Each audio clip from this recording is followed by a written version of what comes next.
Hi nurses, I'm Navkiran this side, your guide and mentor for NCLEX RN, REX PN, DHA, CBT, OSCE, सब कुछ यहाँ पे आपको सब सर्विसेज मिलती हैं।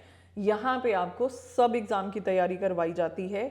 इवन अगर आप नॉट सेट के लिए भी जा रहे हैं या कोई भी इंडियन एंट्रेंस एग्ज़ाम है, पोस्ट बेसिक में एडमिशन लेना है, गवर्नमेंट जॉब चाहिए, किसी भी नर्सिंग एंट्रेंस एग्ज़ाम की तैयारी नवकिरण नर्सिंग क्लासेस के चैनल पे बहुत ईजीली हो जाएगी। Because we just don't prepare you for a test, we prepare you for nursing. तो चलिए आज एक बहुत ही इम्पॉर्टेंट टॉपिक के बारे में बात करते हैं। वैसे बहुत सारे नर्सिंग स्टूडेंट्स को ये टॉपिक डरावना भी लगता है, डराता है उनको ऐसे लगता है कि एग्ज़ाम में ये मेडिसिन आ गई तो हम लोग क्या करेंगे। लेकिन यू नो व्हाट, मेरी क्लास में आ गए हो ना तो शांति से बैठ जाओ, एक नोटबुक और पेन ले लो, क्योंकि आज जो चीज़ें मैं आपको बता रही हूँ ये चीज़ें लिखने और सुनने के बाद ज़िंदगी में कभी तुम कार्डियक मेडिकेशन को नहीं भूलोगे। जी हाँ, आज हम कार्डियक मेडिकेशंस पढ़ने वाले हैं और मैं जो हूँ इस at the end of this video आप लोगों को इतनी मैं विश्वास दिलवाती हूँ कि इस वीडियो को के एंड तक आप इतने कॉन्फिडेंट हो जाएंगे कार्डियोवास्कुलर मेडिकेशंस में कि आप खुद ही नीचे कमेंट सेक्शन में बोलोगे कि आज पढ़ने में मज़ा आ गया। तो बहुत ज़्यादा डिटेल्स में हम लोग नहीं जाएंगे, जितना आपको एक एंट्रेंस एग्ज़ाम, एक रजिस्ट्रेशन एग्ज़ाम के पॉइंट ऑफ व्यू से पता होना चाहिए, उस हिसाब से आज हम कार्डियोवास्कुलर मेडिकेशंस को पढ़ेंगे। तो सबसे पहले हम लोग बात करते हैं एंटाइकोआगुलेंट्स की। देखिए, जो एंटाइकोआगुलेंट्स होते हैं, एंटाइकोआगुलेंट एक ऐसी मेडिसिन है जो कि क्लॉट को डिसॉल्व नहीं करती है, लेकिन ये क्लॉट फॉर्मेशन को रोकती है। मतलब जब हमें ऐसे लगे ना किसी भी डिसीज कंडीशन में क्लॉट फॉर्मेशन हो सकती है पेशेंट की बॉडी में, तो उस टाइम पे हम लोग एंटाकोआगुलेंट जो है वो पेशेंट को देते हैं। अब एंटाकोआगुलेंट जो होता है, एक तो ये कोआगुलेशन कास्केड को स्लो कर देता है, ठीक है। तो उससे क्या होता है कि क्लॉट, जो एग्जिस्टिंग वाला क्लॉट है उसका साइज इंक्रीज नहीं होता या नया क्लॉट फॉर्म ही नहीं होता। अगेन आई रिपीट, ये एग्जिस्टिंग क्लॉट को डिसॉल्व नहीं करेगा, लेकिन उसका साइज इंक्रीज होने से रोक सकता है। अब दो बहुत ही कॉमन मेडिकेशंस हैं जो क्लिनिकल्स में और आपके एंट्रेंस एग्जाम में बहुत ज़्यादा कॉमनली एग्जामिनर आपसे पूछता है, और वो हैं हेपरिन एंड वारफरिन। तो हेपरिन एंड वारफरिन जो हैं, ये दोनों ही क्लिनिकल्स में बहुत ही फ्रीक्वेंटली यूज़ होती हैं ऑन योर पेशेंट एंटाकोआगुलेशन के लिए। तो सबसे पहले हेपरिन की बात कर लेते हैं। Heparin which is a low molecular weight is also called as enoxaparin, और वारफरिन जो है ये डायरेक्ट ओरल एंटाकोआगुलेंट है, ठीक है। और जो हेपरिन और वारफरिन की थेरेपी होती है ना, इसको हम लोग बोलते हैं ब्रिज थेरेपी। अब ब्रिज थेरेपी का मतलब क्या होता है? हेपरिन जो है वो ज़्यादातर आप क्लिनिकल्स में देते हो, क्लिनिकल एरिया में आप इसको पेशेंट को इसलिए दे रहे हो क्योंकि ये बहुत ही जल्दी एक्ट करती है और पेशेंट में बहुत जल्दी कॉम्प्लिकेशंस डेवलप हो सकती हैं जो कि एंटाकोगुलेशन के साथ रिलेटेड हो सकती हैं, जैसे कि इंटरनल ब्लीडिंग हो गई, गम ब्लीड हो गया, और bruising on the body, melena, petechiae on the body. तो ये सारी चीज़ें जो होती हैं ये हो सकती हैं when you are giving heparin. तो इसलिए क्लिनिकल एरिया में हेपरिन जो है वो अंडर सुपरविजन दिया जाता है। एक और भी रीज़न है, हेपरिन हमेशा इंजेक्टेबल की फॉर्म में ही देते हैं। अब ब्रिज थेरेपी का मतलब ये होता है कि जब आपका पेशेंट हॉस्पिटल से डिस्चार्ज होकर घर पे जाता है तो हम लोग उस पेशेंट को डालते हैं वारफरिन पे। अब वारफरिन जो है, क्योंकि ये ओरल एंटाकोगुलेंट की फॉर्म में लिया जा सकता है, तो इसलिए घर पे पेशेंट सेफली इसको ले लेता है। तो इसलिए जब हम हेपरिन से वारफरिन पे जंप करते हैं तो इसको हम लोग बोलेंगे ब्रिज थेरेपी। खैर, इंडिकेशंस क्या क्या है, आप एंटाकोगुलेशन थेरेपी क्यों स्टार्ट करते हो? सबसे पहले तो जिन लोगों में भी खतरा होता है डीवीटी होने का। डीवीटी है डीप वेन थ्रोम्बोसिस, जिसमें टांगों की वेन्स में कोई बहुत बड़ा क्लॉट जो है वो जाके फंस जाता है। वेल, डीवीटी उन लोगों को होती है जो कि पोस्ट ऑपरेटिव होते हैं और ज़्यादातर पोस्टमार्टम मदर्स में इसका खतरा होता है। तो डीवीटी को प्रिवेंट करने के लिए हम लोग हेपरिन दे सकते हैं।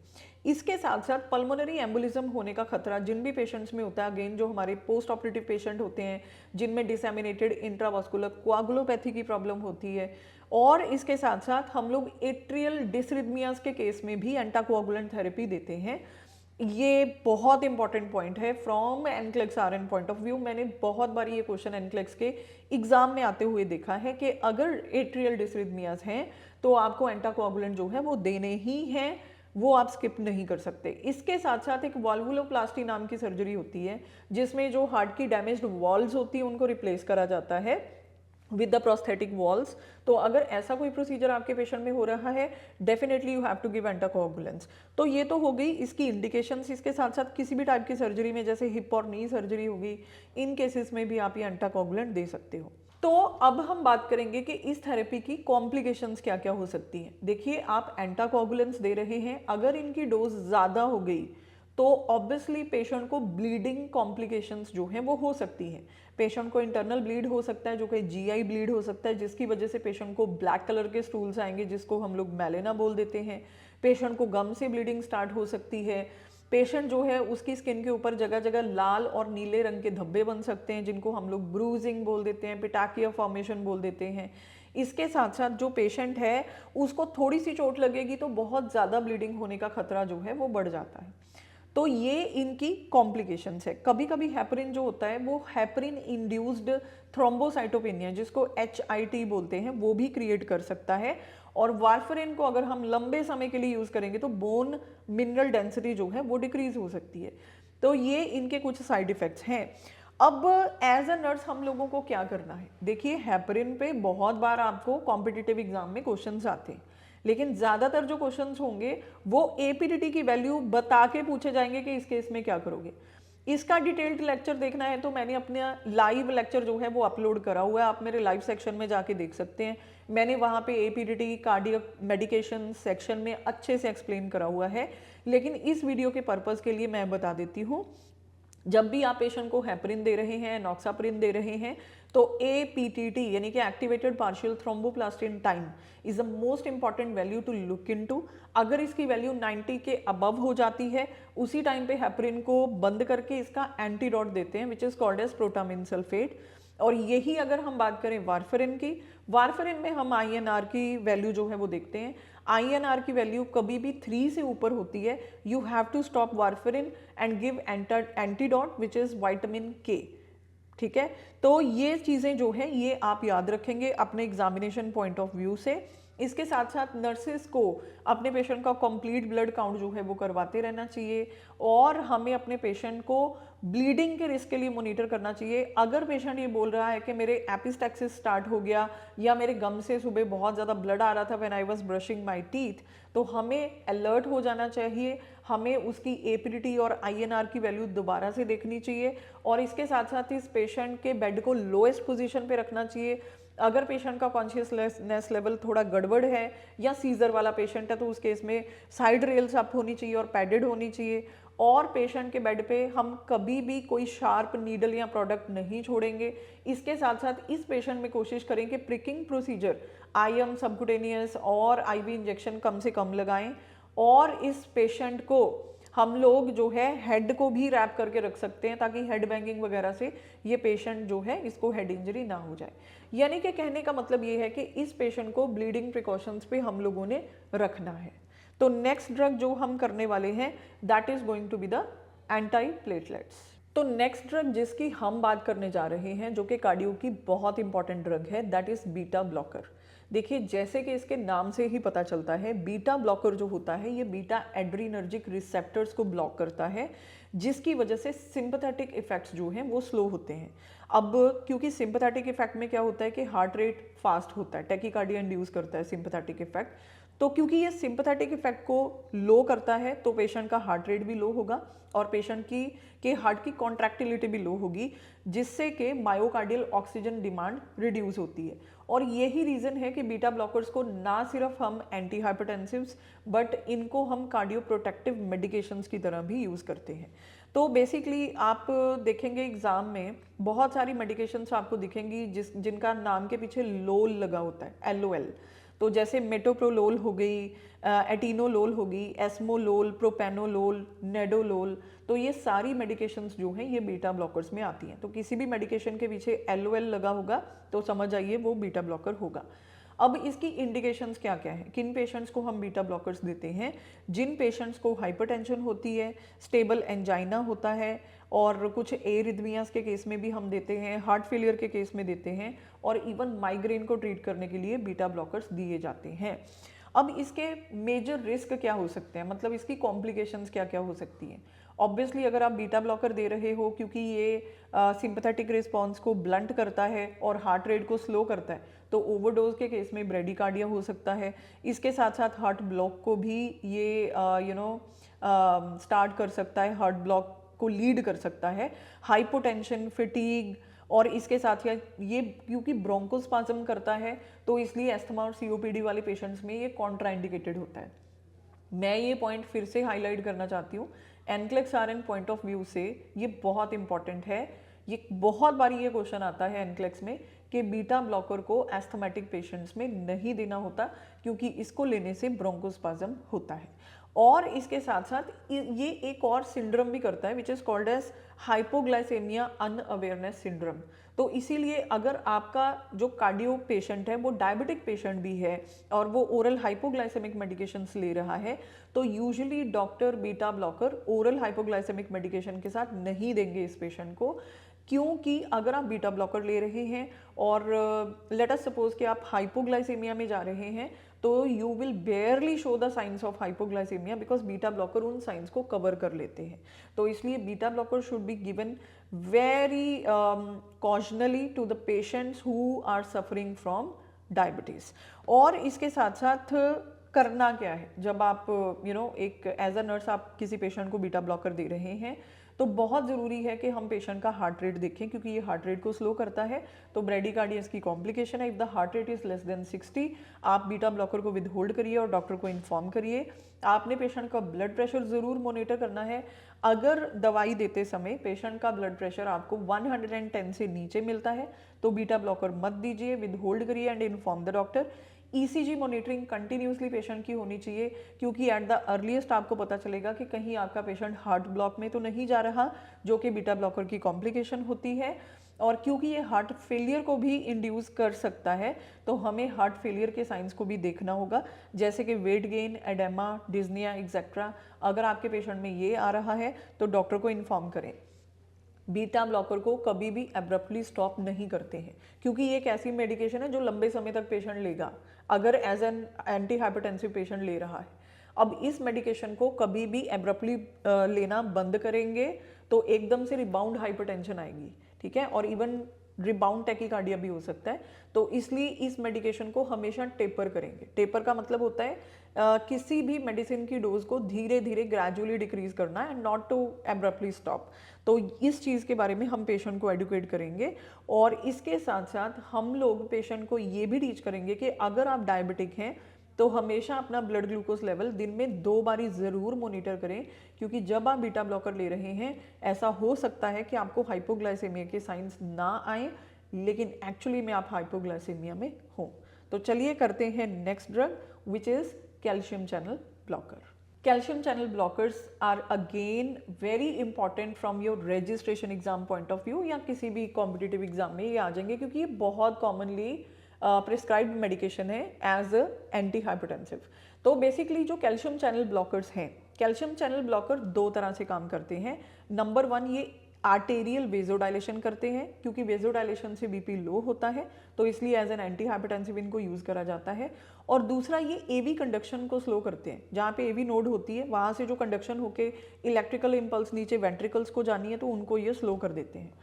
अब आपने बहुत बारी कैल्शियम चैनल ब्लॉकर्स के नाम सुने होंगे जैसे कि एम्लोडिपिन, निफिडिपिन, फिर हमारे पास विरापामिल होता है, डिल्टियाज़ैम होता है। तो ये जो मेडिकेशंस होती हैं ये कॉमनली प्रिस्क्राइब्ड मेडिकेशंस हैं। अब कैल्शियम चैनल ब्लॉकर्स हम लेते हैं हाइपरटेंशन के केस में ऑफ कोर्स क्योंकि ये एंटी हाइपरटेंसिव है। Angina, supraventricular tachycardia, Raynaud disease एक डिसीज़ होती है जो कि आप कार्डियोवास्कुलर सिस्टम में पढ़ते हैं। माइग्रेन को कंट्रोल करने के लिए भी इस मेडिकेशन को इंडिकेट करा जाता है। अब ये मेडिकेशन लेने से सबसे बड़ी प्रॉब्लम ये हो सकती है कि अगर इसकी ओवरडोज हो जाए या कॉम्प्लिकेशंस में आप बोल सकते हैं कि पेशेंट को ब्रेडिकार्डिया हो सकता है। एवी ब्लॉक की वजह से ये ब्रेडिकार्डिया जो है वो हो सकता है। पेशेंट को over dilation of the arteries की वजह से हाइपोटेंशन हो सकता है और एडेमा, कॉन्स्टिपेशन भी हो सकता है विद विरापामिल। तो ये सारे इसके कॉम्प्लिकेशंस हैं और एडवर्स इफेक्ट्स हैं। तो जब एज अ नर्स हम पेशेंट को कैल्शियम चैनल ब्लॉकर्स दे रहे हैं, एक बहुत इंपॉर्टेंट चीज़ आपको याद रखनी है, तो पेशेंट को ये बोलना है कि ग्रेप फ्रूट जूस को अवॉइड करना है, क्योंकि ग्रेप फ्रूट जूस इस मेडिकेशन के साथ इंटरेक्शन करता है। ओके, और क्योंकि इसका साइड इफेक्ट है हाइपोटेंशन, तो हमें अपने पेशेंट को बोलना है कि जब भी पोजीशन चेंज करनी है आपने, तो स्लोली पोजीशन चेंज करनी है। If you are sitting for the long time और lying down for the long time, you have to rise up slowly, otherwise you could suffer from orthostatic hypotension, जिसमें एकदम से आपका पेशेंट बेहोश होकर गिर सकता है। और इसके साथ साथ हम लोग पेशेंट का heart rate, blood pressure, ECG monitoring continuously करेंगे, क्योंकि ये सब इसकी कॉम्प्लिकेशंस को इंडिकेट करते हैं। चलिए नेक्स्ट ड्रग हम लोग करते हैं विच इज़ डाइजॉक्सिन। आपकी फेवरेट, मेरी फेवरेट डाइजॉक्सिन। अब डाइजॉक्सिन एक ऐसी मेडिकेशन है जो कि बहुत ही कॉमनली हमें एंट्रेंस एग्जाम्स में मिलती है, और ये मिलनी भी चाहिए बहुत कॉमनली आपको एंट्रेंस एग्जाम में, क्योंकि ये एक तरह की ऐसी ड्रग है जिसकी थोड़ी सी डोज भी इंक्रीज होती है तो पेशेंट में टॉक्सिसिटी का रिस्क जो है वो इंक्रीज होता है। अब डाइजॉक्सिन कभी भी फर्स्ट लाइन थेरेपी नहीं होती है in the cases of heart failure या डिसरिथमियाज। इन सारे केसेस में इसको फर्स्ट लाइन थेरेपी की तरह नहीं दिया जाता है, ये सेकेंड लाइन थेरेपी ड्रग ही रहती है। सबसे बड़ा रीज़न यही है कि इसकी टॉक्सिसिटी और इसकी थेरेपेटिक डोज में बहुत नैरो रेंज होता है। अब जो डाइजॉक्सिन है ना, ये क्या करती है, ये एक तो हार्ट की कंडक्शन वेलोसिटी को स्लो करती है, तो ब्रेडिकार्डिया इंड्यूस करेगी, और हार्ट की कॉन्ट्रैक्टिलिटी को इंक्रीज करती है, तो इसलिए ये कार्डिक आउटपुट को इंप्रूव करेगी। कंडक्शन वेलोसिटी को स्लो कर दिया, कॉन्ट्रैक्शन को इंक्रीज कर दिया, and this is what exactly we want in a failing heart. तो यही हम चाहते हैं, तो यही ये ड्रग करती है। अब ये इंडिकेशंस इसकी क्या क्या होती हैं, एक तो सिम्टोमेटिक हार्ट फेलियर के केस में आप देते हो, और एट्रियल फिब्रिलेशन के केस में आप इसको देते हो। एक बात हमेशा याद रखना, डाइजॉक्सिन को कभी भी वेंट्रिकुलर डिसरिथमियास के केस में नहीं दिया जाता है, वहाँ पे ये कॉन्ट्राइंडिकेटेड होती है। अब इसकी थेराप्यूटिक जो अगर हम रेंज देखें तो वो है 0.5 से लेके 2 नैनोग्राम पर ml। अगर 2 नैनोग्राम से 2.1, 2.2 भी हो गई ना, तो आपके पेशेंट को टॉक्सिसिटी के साइन एंड सिम्टम्स आने शुरू हो जाएंगे। अब जब भी आपने डाइजॉक्सिन पेशेंट को देना है, जो सबसे कॉमन क्वेश्चन आपको एंट्रेंस एग्जाम में मिलता है वो ये मिलता है कि what are the first signs of digoxin toxicity. तो the first signs of digoxin toxicity are GI upsets. Patient बोलेगा कि मुझे नॉजिया वॉमिटिंग की फीलिंग आ रही है, बस वहीं पे आपने डाइजॉक्सिन को विद होल्ड करके you have to inform the doctor. अभी इसके जो टॉक्सिसिटी के लेट साइंस होते हैं वो येलो विजन हो सकता है, आपके पेशेंट को ब्रेडिकार्डिया हो सकता है, आपका जो पेशेंट है वो फर्दर उसको नॉजिया वॉमिटिंग जो है वो इंक्रीज हो सकता है। तो ये सारे इसकी टॉक्सिसिटी के साइन एंड सिम्टम्स होते हैं। अब एज अ नर्स जब मैंने मेरे पेशेंट को डाइजॉक्सिन देना है तो कौन कौन सी चीज़ें जो है मुझे ध्यान में रखनी है। सबसे पहले आप ये ध्यान में रखें, कभी भी आप किसी पेशेंट को डाइजॉक्सिन देते हैं उसका एपिकल हार्ट रेट देखना बहुत ज़रूरी है। यूजुअली हम लोग रेडियल हार्ट रेट देखते हैं, यहाँ से रेडियल पल्स जो है वो चेक करते हैं, लेकिन डाइजॉक्सिन कभी भी देना है तो बहुत ही क्रिटिकल मेडिकेशन है, तो इसलिए apical heart rate which is checked between the 4th and 5th intercostal space, you have to look for it. और 1 फुल मिनट के लिए आप एपिकल पल्स रेट को चेक करेंगे। अगर एपिकल हार्ट रेट पेशेंट की 60 बीट्स पर मिनट से कम मिल रही है या 100 बीट्स पर मिनट से ऊपर है, inform the doctor, withhold the medication, because then you can not give digoxin. In addition to this, digoxin के साथ हमेशा हाई पोटाशियम फूड लेना बहुत इंपॉर्टेंट होता है, because low potassium level can cause digoxin toxicity. And इसके साथ साथ हम लोगों ने ये ध्यान रखना है कि हम पेशेंट को घर में भी बताएं कि आपने पल्स रेट कैसे चेक करना है और कब डॉक्टर को इन्फॉर्म करना है। डाइजॉक्सिन लेते हुए अगर कभी टॉक्सिसिटी पेशेंट को हो जाती है तो डाइजॉक्सिन का जो एंटीडोट है वो है डाइजॉक्सिन इम्यून फैब। तो ये हमेशा हमारे पास रेडी होना चाहिए। टॉक्सिसिटी के केस में immediate intervention is very very important. अगर हमने पेशेंट को टॉक्सिसिटी में छोड़ दिया तो ब्रेडिकार्डिया से पेशेंट की डेथ भी हो सकती है।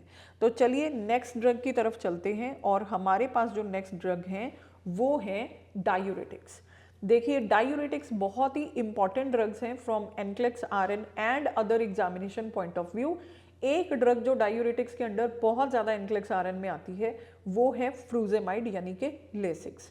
अब डायूरेटिक्स बड़े तरह के होते हैं, ऑस्मोटिक डायूरेटिक्स होते हैं, थाइजाइड डायूरेटिक्स होते हैं, then we have loop diuretics, we have potassium retaining diuretics. तो मैं ज़रा एक शॉर्ट में सारे डायूरेटिक्स के बारे में कंबाइन करके आपको बता देती हूँ। सबसे पहले जो थाइजाइड डायूरेटिक्स होते हैं, इनकी खास बात ये होती है कि ये कैल्शियम को रिटेन करते हैं। बाकी जितने भी टाइप के इलेक्ट्रोलाइट्स होंगे उनको ये बॉडी से रिमूव करेंगे, लेकिन ये कैल्शियम को रिटेन करेंगे। ये ज़्यादातर डिस्टल कॉन्वुलेटेड ट्यूब्यूल पे एक्ट करते हैं। दूसरे सभी डायूरेटिक्स की तरह इनका साइड इफेक्ट भी हाइपोटेंशन, इलेक्ट्रोलाइट लॉस जिसमें हाइपोनेट्रीमिया, हाइपोकेलेमिया ये सब आते हैं। आपका पेशेंट जो है वो ऑर्थोस्टैटिक हाइपोटेंशन में जाएगा अगर पोजीशन को एब्रप्टली चेंज करेगा। और जो भी लोग थाइजाइड डायूरेटिक ले रहे हैं उनको फोटो सेंसिटिविटी भी होती है, तो धूप में सनस्क्रीन वगैरह लगा के जाएं या धूप को अवॉइड करें। अगर हम बात करें लूप डायूरेटिक्स की, तो लूप डायूरेटिक्स सबसे प्रेफर्ड डायूरेटिक होते हैं क्लिनिकल्स में, क्योंकि ये रैपिडली एक्टिंग डायूरेटिक्स होते हैं। लूप डायूरेटिक्स में सबसे फेमस डायूरेटिक है फ्रूजेमाइड यानी कि लेसिक्स। ये आईवी देना है, लेकिन इसमें सबसे इंपॉर्टेंट बात जो याद रखनी है वो ये कि इसको within 1 to 2 minute slow IV देना है। इसको कभी भी एकदम से बोलस फॉर्म में नहीं देना है, अदरवाइज आपके पेशेंट को ऑटोटॉक्सिसिटी होने के चांसेस होते हैं। अगेन दूसरे डायूरेटिक्स की तरह लूप डायूरेटिक्स के साइड इफेक्ट भी हाइपोनेट्रेमिया, हाइपोकेलेमिया और हाइपोटेंशन हो सकते हैं, लेकिन एक बात याद रखिए, लूप डायूरेटिक किसी भी इलेक्ट्रोलाइट को रिटेन नहीं करते हैं। उसके बाद हमारे पास आता है पोटाशियम रिटेनिंग डायूरेटिक्स। जो पोटाशियम रिटेनिंग डायूरेटिक्स हैं इनको हम लोग पोटाशियम स्पेरिंग डायूरेटिक्स भी बोल देते हैं, और सबसे फेमस है स्पाइरोनोलेक्टोन। हालांकि एल्डेक्टोन भी आपके एग्जाम में आ सकता है। तो ये वो डायूरेटिक्स हैं जो पोटाशियम को रिटेन करते हैं। अब ये उन केसेस में दिए जाते हैं जिन केसेस में पेशेंट डाइजॉक्सिन ले रहा है, लेकिन आपको फिर भी डायूरेटिक्स तो देने ही हैं क्योंकि आपका पेशेंट हार्ट फेलियर का पेशेंट है। तो इस केस में पोटाशियम को रिटेन करने वाले डायूरेटिक्स ही सबसे अप्रोप्रिएट होते हैं। क्योंकि हमें पता है कि पोटाशियम को रिटेन कर रहा है, तो इसका सबसे बड़ा साइड इफेक्ट हाइपरकेलेमिया हो सकता है। तो हमने पेशेंट को while giving potassium retaining diuretic, हमने एक तो हाई पोटाशियम डाइट नहीं देनी, दूसरी चीज़ हमें पेशेंट को हमेशा हाइपरकेलेमिया के साइंस के लिए मोनिटर करना है, राइट। तो इसके बाद हमारे पास जो नेक्स्ट मेडिकेशंस आती हैं वो आती हैं नाइट्रोग्लिसरीन। सो अभी हम पढ़ेंगे नाइट्रोग्लिसरीन के बारे में। देखिए जो नाइट्रोग्लिसरीन है, ये नाइट्रोग्लिसरीन हम लोग पेशेंट को क्यों देते हैं, क्योंकि ये पोटेंट वेजोडाइलेटर है। जब भी कभी कॉर्नरी आर्टरी स्पाज्म की वजह से आपका पेशेंट एमआई में जाता है और उसको एंजाइना की तकलीफ होती है, तो उस टाइम पे इमीडिएटली घर पे अगर नाइट्रोग्लिसरीन अवेलेबल होती है तो हम फटाफट से पेशेंट की जीभ के नीचे यानी कि सबलिंगुअल फॉर्म में नाइट्रोग्लिसरीन की टेबलेट्स रखते हैं। और इसका प्रोटोकॉल क्या रहता है, आपने एक टेबलेट लेनी है, 5 मिनट तक वेट करना है। अगर पेशेंट ठीक नहीं हो रहा फिर से 5 मिनट का वेट करना है, सेकंड गोली रख के। अगर फिर से ठीक नहीं हो रहा थर्ड टेबलेट दीजिए, 5 मिनट का वेट कीजिए। अगर अभी भी आपका पेशेंट ठीक नहीं हुआ 3 टेबलेट्स के बाद यू नीड टू कॉल 911 या जो भी इमरजेंसी नंबर आपकी कंट्री में चलता है। अब नाइट्रोग्लिसरीन काम कैसे करता है वो तो मैंने बता दिया, लेकिन नाइट्रोग्लिसरीन देने से पहले पेशेंट का ब्लड प्रेशर चेक करना मत भूलना। नाइट्रोग्लिसरीन देने से पहले पेशेंट का blood pressure 100 mm of Hg के अबव होना चाहिए। अगर 100 mm ऑफ Hg के अबव सिस्टोलिक ब्लड प्रेशर नहीं है तो आप नाइट्रोग्लिसरीन नहीं देते हैं। नाइट्रोग्लिसरीन बहुत सारी फॉर्म्स में अवेलेबल है।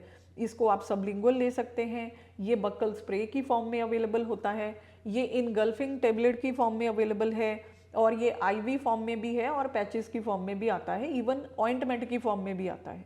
तो नाइट्रोग्लिसरीन की कौन सी फॉर्म हमने पेशेंट के ऊपर यूज़ करनी है वो डॉक्टर की प्रिस्क्रिप्शन पे डिपेंड करता है। लेकिन नाइट्रोग्लिसरीन के बारे में 2-4 बातें बहुत इंपॉर्टेंटली आपको पता होनी चाहिए। नंबर 1, नाइट्रोग्लिसरीन एक डिबिया में आता है जो कि डार्क डिबिया होगी, कांच की डिबिया में यूजुअली होती है मेडिसिन। तो इस डिबिया को कभी भी आपने धूप में नहीं रखना है, इसको हमेशा cool dry away from the sunlight store करना है, क्योंकि सनलाइट इसकी मेडिसिन को डैमेज करती है। दूसरी चीज़, नाइट्रोग्लिसरीन की टेबलेट्स हर 6 महीने के बाद पेशेंट ने न्यू प्रोक्योर करनी होती हैं, क्योंकि 6 महीने के अंदर अंदर इनका सारा असर खत्म हो जाता है। नाइट्रोग्लिसरीन को जैसे ही पेशेंट सबलिंगुअली रखेगा तो उसको स्टिंगिंग या बर्निंग सेंसेशन फील होनी चाहिए, ये एब्सोल्युटली नॉर्मल है। अगर उसको स्टिंगिंग या burning sensation under the tongue feel नहीं हो रही है तो इसका मतलब ये है कि उन मेडिसिन में कोई बात बची नहीं है, मतलब वो मेडिसिन असर नहीं कर रही है and you need to procure the new medicine. इसके साथ साथ अगर नाइट्रोग्लिसरीन की बात करें, पैचेस की, ये भी काफ़ी हॉट टॉपिक रहता है आपके एग्जाम्स में। अगर एनटीजी के पैचेस लगाने हैं तो हमेशा सबसे पहले ग्लव्स पहनिए। कभी भी बिना ग्लव्स के ना तो ऑइंटमेंट ना ही आपने जो पैचेस होते हैं वो पेशेंट की बॉडी के ऊपर लगाने हैं। अब ये पैचेस कहाँ पे लगाने हैं? हेयरलेस एरिया में। कभी भी हेयरी एरिया में पैचेस नहीं लगाते हैं। और कहाँ लगाते हैं? आप स्कैपुला पे लगा सकते हो, आप चेस्ट के फ्रंट में लगा सकते हो, लेफ्ट आर्म पे लगा सकते हो, इन एरियाज में आप कहीं भी लगा सकते हो, लेकिन हेयर पहले या तो शेव करें या हेयरलेस एरिया जो है वो ढूंढें। कभी भी इन पैचेस को हम वहाँ पे नहीं लगाते हैं जहाँ पे हमें एईडी पैड्स जो हैं या डिफिब्रिलेशन पैड्स जो हैं वो हमें लगाने पड़े। अगर ऐसा होता है कि हमें डिफिब्रिलेशन पैड्स लगाने पड़े और वहाँ पे आपने ऑइंटमेंट या पैचेस लगा रखे हैं तो पेशेंट की स्किन के ऊपर बर्न हो सकता है। अब नाइट्रोग्लिसरीन ऑइंटमेंट आप लगाते हैं तो उसके ऊपर वाटरप्रूफ फिल्म जो है वो लगा देनी चाहिए, ताकि जो ऑइंटमेंट है वो उसका पूरा असर स्किन के ऊपर रहे और वो कपड़ों को लग के या बेडशीट्स को लग के उतर ना जाए। इसके साथ साथ जो नाइट्रोग्लिसरीन पैच हम लोग पेशेंट की बॉडी के ऊपर लगाते हैं, आपको ये हमेशा याद रखना है कि 10 से 12 घंटे का पैच फ्री टाइम हमेशा पेशेंट को चाहिए होता है। कभी भी इस पैच को 24 आवर के लिए नहीं लगा के रखते हैं। अगर आपने इस पैच को 24 आवर तक लगा के रखा तो पेशेंट की बॉडी नाइट्रोग्लिसरीन का असर मानना खत्म कर देगी।